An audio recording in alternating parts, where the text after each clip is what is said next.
The word yoga, as most of you doubtless know, is the same as our word yoke, Y-O-K-E, and the Latin word jungere, to join.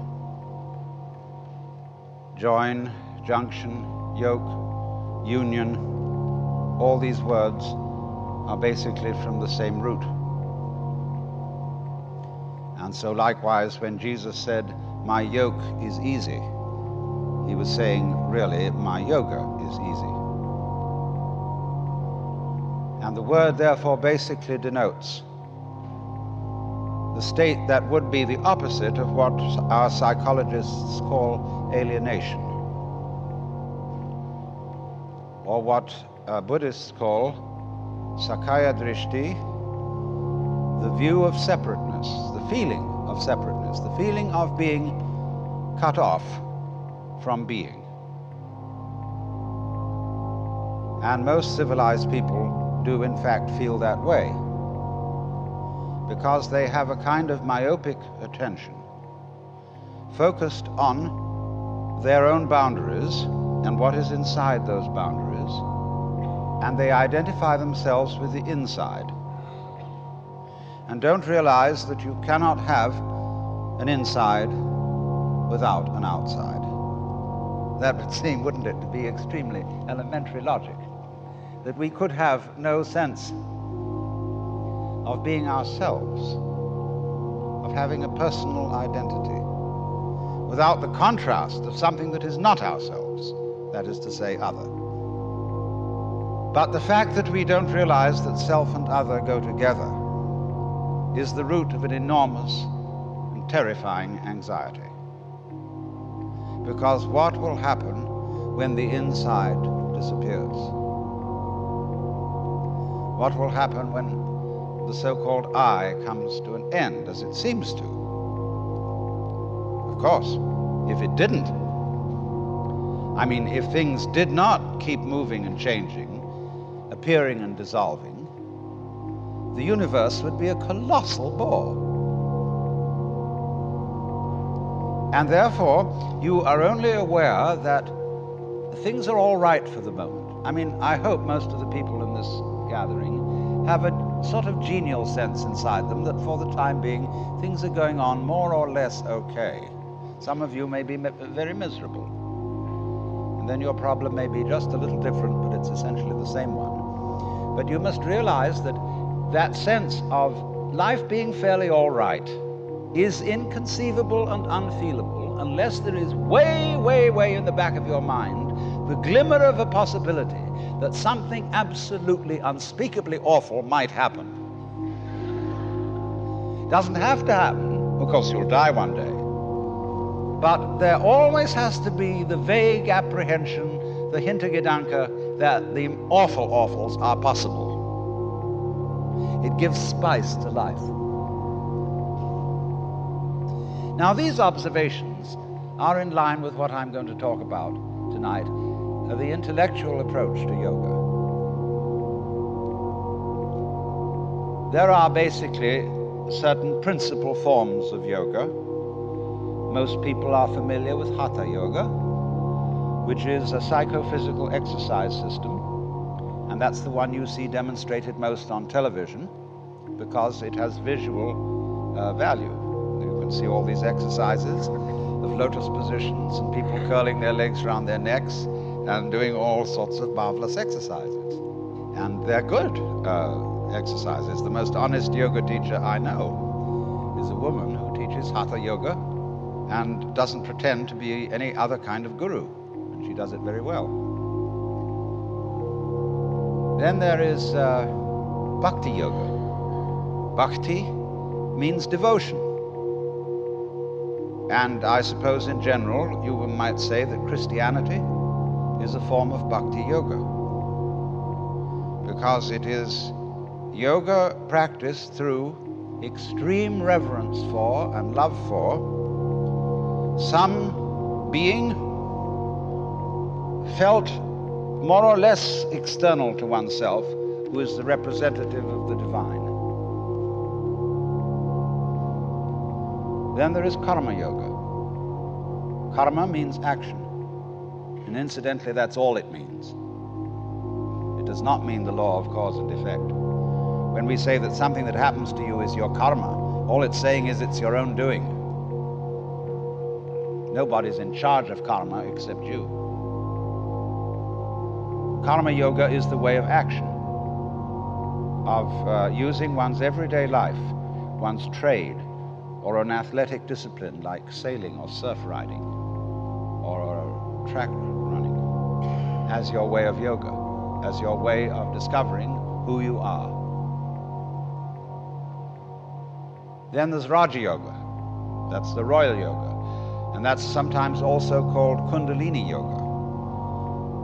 And that involves very complicated psychic exercises having to do with awakening the serpent power that is supposed to lie at the base of one's spiritual spine and raising it up through certain chakras or centers until it enters into the brain. There's a very profound symbolism involved in that, but I'm not going into that. And then finally there are several others. There's mantra yoga. Mantra yoga, which is the practice through chanting of humming, either out loud or silently, certain sounds which become supports for contemplation, for what is in Sanskrit called jhana. And jhana is the state in which one is clearly awake and aware of the world as it is, as distinct from the world as it is described. In other words, in the state of jhana, you stop thinking. That is to say, you stop talking to yourself and figuring to yourself and symbolizing to yourself what is going on. You simply are aware of what is. And nobody can say what it is because, as Korzybski well said, the real world is unspeakable. It's a lovely double take in that. But that's jhana. That's zazen, where one practices to sit absolutely wide awake with eyes open, but not thinking. That's a very curious state, incidentally. I knew a professor of mathematics at Northwestern University who one day said, "You know, it's amazing how many things there are that aren't so." You know, I mean, he was talking about old wives' tales and scientific superstitions and so on. But when you practice jhana, you're amazed how many things there are that aren't so. Because when you stop talking to yourself and you are simply aware of what is, that is to say, of what you feel, what you sense, even that's saying too much, you suddenly find that the past and the future have completely disappeared. So also have disappeared the so-called differentiation between the knower and the known, the subject and the object, the feeler and the feeling, the thinker and the thought. They just aren't there because you have to talk to yourself to maintain those things. They're purely conceptual. They're ideas. They're phantoms, ghosts. So when you allow thinking to stop, all that goes away. And you find you're in an eternal here and now. And there's nowhere you're supposed to be. There's nothing you're supposed to do. There's nowhere you're supposed to go, because in order to think you're supposed to do something, you have to think. And so it's incredibly important to unthink at least once a day for the very preservation of the intellectual life. So if we stop that temporarily and get our mind clear of thoughts, we become, as Jesus said, again as children, and get a direct view of the world. which is very useful once you're an adult. There's not much you can do with it when you're a baby, because everybody pushes you around. And they pick you up and sit you there, they sit you there. And you can't do much except practice contemplation. Only you can't tell anyone what it's like. But when, as an adult, you can recapture the baby's point of view, you will know what all child psychologists have always wanted to know, how it is that a baby feels. And the baby, according to Freud at least, has the oceanic experience. That is to say, a feeling of complete inseparability from what's going on. The baby is unable to distinguish between the universe and his or her action upon the universe. And most of us, if we got into that state of consciousness, might be inclined to feel extremely frightened and beginning to ask, who's in charge? I mean, who controls what happens next? We would ask that because we are used to the idea that the process of nature consists of controllers and controlees, things that do and things that are done to. This is purely mythological. So many spiritual teachers and gurus will look at their disciples and say, I am God. I have realized. See? But the important thing is that you are. Whether I am or not is of no consequence to you whatsoever. I could get up and say, I have realized. I put on a turban, yellow robe, whatever. And say, come and have darshan. I'm Guru. You need the grace of Guru in order to realize, and so on. And it'd be a wonderful hoax. It'd be like picking your pockets and selling you your own watch.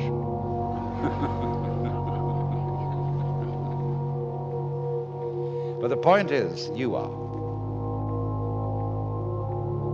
Now, what are we saying when we say that? We're obviously saying something very important. Alas and alack, there is no way of defining it. That is to say, going any further into words about it. See, when a philosopher hears such a statement as Tattvamasi, you are it, or there is only the eternal now, the philosopher says, yes, I don't see why I was so excited about it. What do you mean by that? And that he asks that question because he wants to continue in a word game. He doesn't want to go on into an experiential dimension. He wants to go on arguing because that's his trip. And all these great mystical statements mean nothing whatsoever. They're ultimate statements. Just as, the trees and the clouds and the mountains and the stars have no meaning because they're not words. Words have meaning because they're symbols, because they point to something other than themselves. But the stars, like music, only bad music has any meaning. Classical music never has a meaning. And to understand it, you must simply listen to it and observe its beautiful patterns, go into its complexity. So, when your mind, that is to say your verbal systems, get to the end of their tether, that is to say, when they arrive at the meaningless statement, here is the critical point. And the method of Jnana Yoga is to exercise one's intellect to its limits, so that you get to the point where you have no further questions to ask. You can do this in philosophy study if you've got the right kind of teacher who shows you that all philosophical opinions whatsoever are false. Or at least if not false, extremely partial. And so you feel a kind of intellectual vertigo, which is called in a Zen Buddhist poem, above not a tile to cover the head, below not an inch of ground to stand on. Well, where are you then?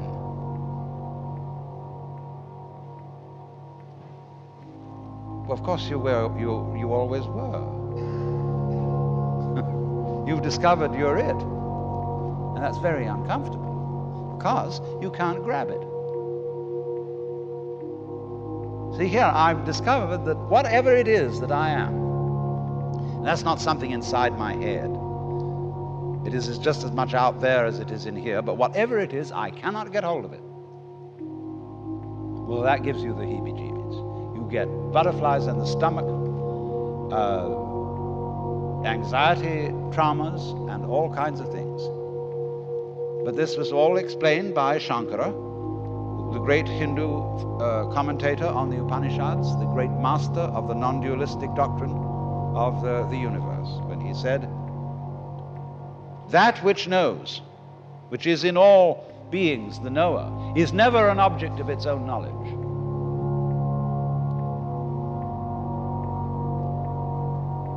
So therefore, to everyone who is in quest of the supreme kick,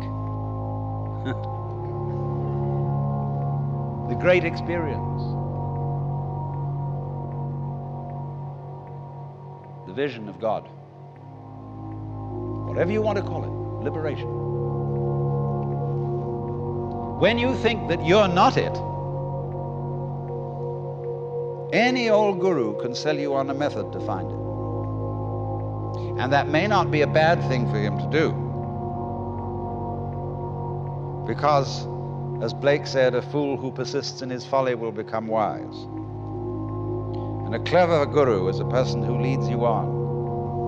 Yeah, kitty, kitty, kitty, kitty, kitty. I've got something very good to show you. Yeah. You just wait.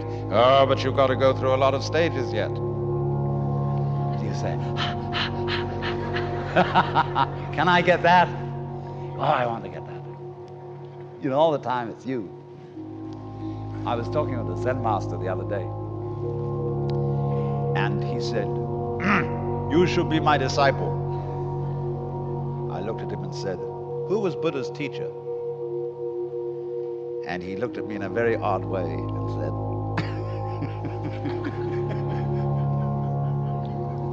so he burst into laughter, and he gave me a piece of clover.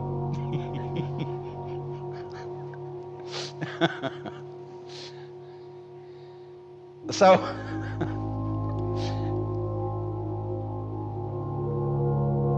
you see, so long as you can be persuaded that there's something more that you ought to be than you are, you've divided yourself from reality, from the universe, from God, or whatever you want to call that, the Tat in Tattvamasi. And you will find constantly, if you are interested in anything like this, in psychoanalysis, in Gestalt therapy, in sensitivity training, in any kind of yoga or what have you, that there will be that funny sensation of what I'll call spiritual greed that can be aroused by somebody indicating to you, there are still higher stages for you to attain. You should meet my guru.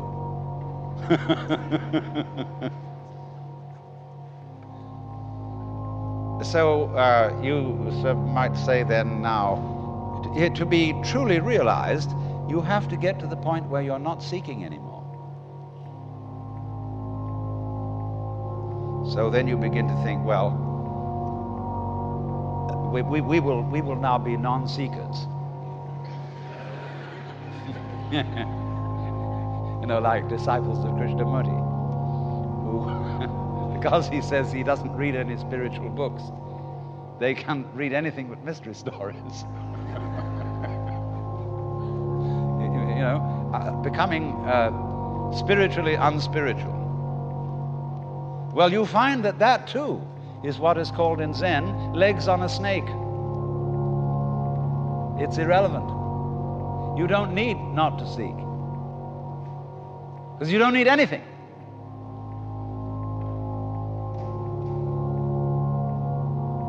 And it's like crawling into a hole and pulling the hole in after you. And the great master of this technique was a Buddhist scholar who lived about 200 AD called Nagarjuna. He invented a whole dialectic. He had a whole school called Madhyamika, where the, as it were, leader of the students would simply destroy all their ideas, absolutely abolish their philosophical notions. And they get the heebie-jeebies. They see he didn't have the heebie-jeebies.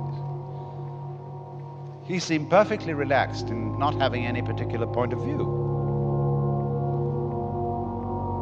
Well, they said, "Teacher, how can you stand it? We have to have something to hang on to." Who does? Who are you?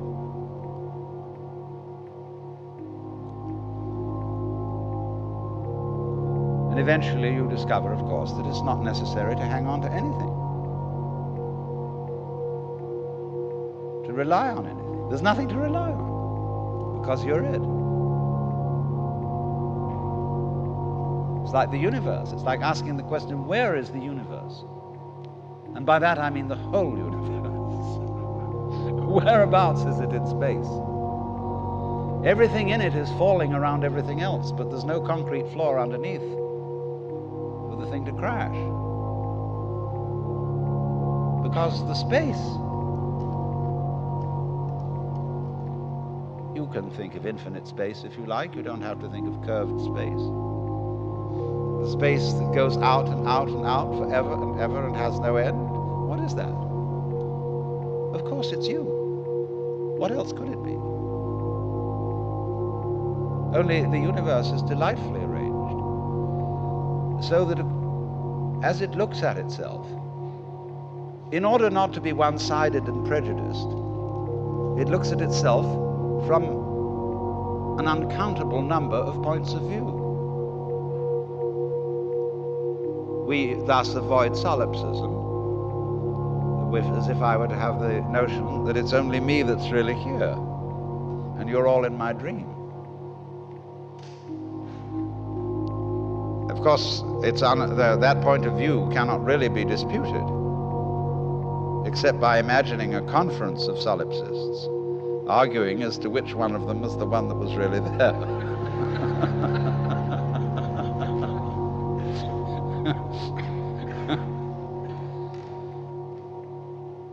Now, you see, if you understand what I'm saying with your intelligence,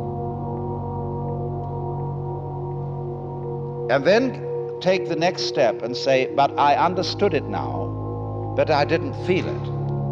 Then next I raise the question, why do you want to feel it? You say, I want something more, because that's again that spiritual greed. And you could only say that because you didn't understand it. There is nothing to pursue because you're it. And if you don't know that, you always were it. And if you don't know that, in other words, to put it in Christian terms or Jewish terms, if you don't know that you're God from the beginning, what happens is that you try to become God by force. Therefore, you start being violent and obstreperous and this and that and the other. All our violence, all our competitiveness, all our terrific anxiety to survive is because we didn't know from the beginning that we were it. Well, then you would say, if we did know from the beginning, as in fact you did, when you were a baby, but then everybody says, well, nothing would ever happen. But it did happen, didn't it? And it's, some of it's pretty messy. But what people don't realize is they say, well, take the Hindus. It's basic to Hindu religion that we're all God in disguise, and that the world is an illusion. All that is a sort of half-truth. But if that is the case, if Hindus, and really awakened Hindus, by the knowledge of their union with the Godhead, would simply become inert, why then Hindu music? The most incredibly complex, marvelous technique. When they sit and play, they laugh at each other. They're enjoying themselves enormously. These very complicated musical games.